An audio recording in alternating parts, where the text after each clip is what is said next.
What are Europe's political and moral crises? The relation between how Europe is seen and how it is experienced is more tenuous than ever. Hey Festival Europa28 is a space beyond Europe's traditional centres of power, in which 28 women writers, journalists, artists, scientists and entrepreneurs from across the continent share their visions for the future of Europe.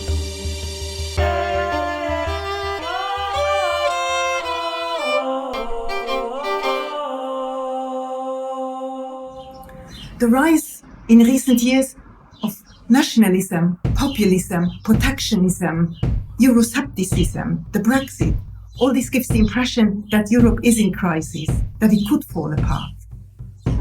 With the coronavirus, the forces that want to break it seems to be intensifying. But so are also the forces that could keep it together. Malta is only a theatre in a much larger conflict. And the reason why I mentioned COVID is that the freedoms, including press freedom, that were already under threat in Europe, have now been dealt a severe blow. There's that famous saying, never let a good crisis go to waste. Unfortunately, this has been appropriated by a recent surge of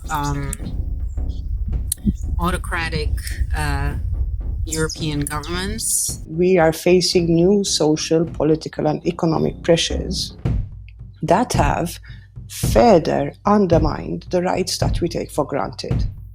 Europe has been in deep crisis for some time, and the recent coronavirus has exposed the problems Europe has been facing, and that is especially the lack of solidarity among members of the EU.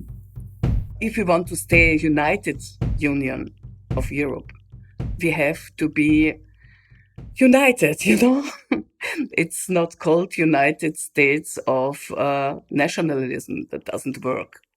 I think that instead of a politics of solidarity, what we are going to see is economics again being the guidance that is going to create this getting out of the crisis by any means necessary. One of the issues that fuels the debate about Europe is migration. Now, migration has always been part and parcel of humans' history, of course. Human nature is a migratory nature. Humans, we are a migratory species, and Europe was built on the principles of solidarity and humanism. If you look at Andalusia today there is a rise of 2,000% of people coming in Andalusia in the south of Spain, and 60% of them are less than 15 years old. They are children. So as a refugee myself, I know how people are feeling about that. So of course it takes me a lot at my heart. What we need is a European answer to this. And I think that we don't have it right now.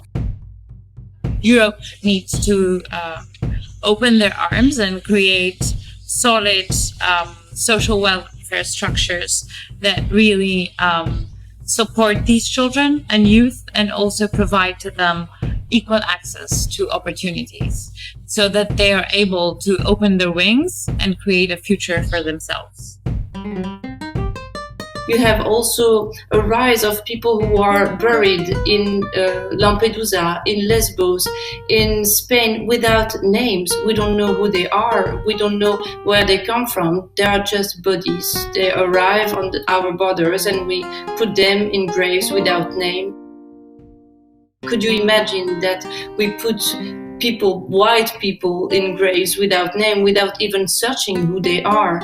So for me, that's a real betrayal of what Europe is. It's of extreme importance and urgency that Europe, in a strategic, top-down and bottom-up way, really stops this cycle of violence.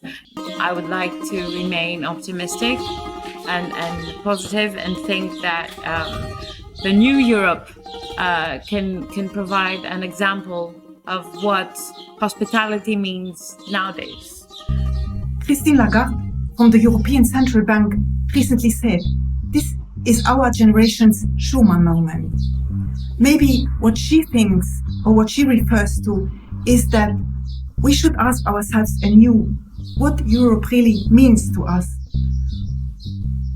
What it was in the beginning, its original spirit, and how it evolved.